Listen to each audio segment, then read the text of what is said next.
We all know, as a support, you're there obviously to support your carries during the laning phase, and everyone during team fights.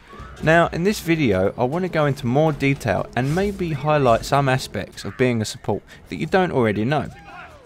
During the laning phase, you're there to do three things: harass the enemy, protect your carry, and ultimately set up the kills. Now with harassing, you want to keep the enemy on their toes and not let them get comfortable farming on creeps.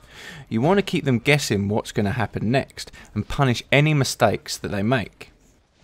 Now your main job in the laning phase is to ultimately set up kills by stunning, pulling, or simply just slowing the enemy and harassing the hell out of them, while trying at all times to keep the focus on you and away from your carries. Time and time again, I will see supports just sitting there waiting for the carries to initiate, then jump in to try and help them, which in turn means the carries are most likely to get focused by the enemy, as well as the creeps and the towers. Let's take Ymir for an example. He has great harass with stuns, walls and spikes. Most people will use Ymir by walling the enemy, stunning them and throwing down spikes to try and slow them and damage them, and then simply just auto attack after that.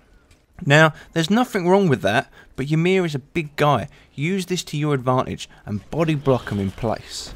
You can stun the enemy, throw up a wall, and then stand in their way so they can't retreat, allowing your carry to put the hurt on. By doing this, you will get a few results. Obviously you can either get the kill, or they might just get away.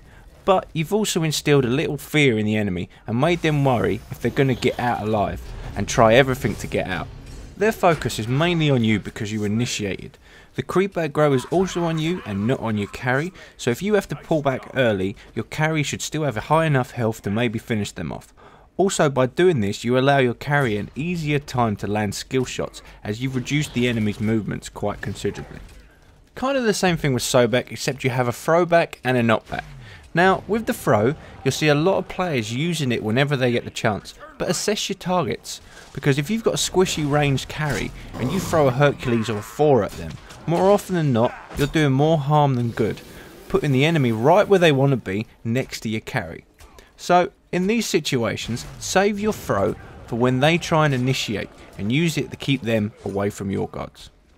Also, look at the creep waves. You don't want to be charging in if you only have 2 or 3 creeps left and they have a full wave, because if you initiate on the enemy gods, they will have extra creep damage coming onto you than you're going to be going onto them. When you're at the tower and you both feel you can dive in there and get a kill, you should get in there, get a hit off first, gain tower aggro, which will allow your carry to move freely under the tower for a short time without taking unnecessary damage. While this is happening, keep your eye on what's going on, and if you feel you can get the kill, stay within tower range as long as you possibly can. For every hit you take from the tower means your carry has a few extra seconds to get the job done. The last bit in the laning phase is protecting your carry. I touched on this a bit with Sobek, but body blocking works extremely well here too. A thing to remember, your carry can shoot through you, but the enemy cannot, so position yourself to block shots from the enemy. Now you don't want to do this all the time, as if your carry wants to move up, or it's a melee carry, you could get in the way and stop them maybe getting a kill that they would have otherwise got. But if they're trying to retreat because they're taking too much damage, get in the way of the incoming shots and try and stop any unnecessary damage going onto your carry. Now, for the love of God, if you see a Neith ult coming, block it. That goes for everyone. If you're near a player that's getting ulted and they're likely going to die or be in danger, stand in the way. You will see me block this Neith ult from hitting the Agni. Even though I didn't need to protect him, I kind of needed the footage to show you lot. Above all, it takes 2 to pull this off. There's no point trying to get in position to block it if the other player keeps running around all over the place. When it comes to team fights, you should always be at the front lines, preventing anyone from getting past you, and when the time is right, get the initiate. Team compositions are always different, so you have to use your knowledge on who to CC, but above all, protect your carries. There's no point you running off into the fight and letting an enemy god get past you and focus your carry.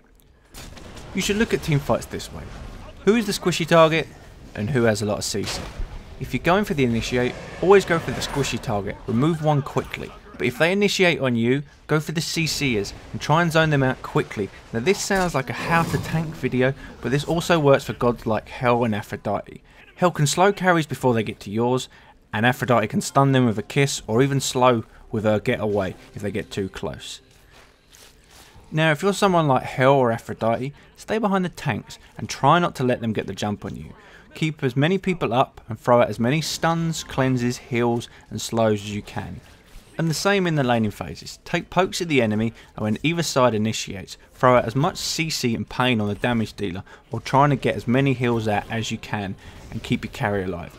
Even though you're not as tough as a tank, you can still body block and act as a meat shield to protect your partner from taking too many hits.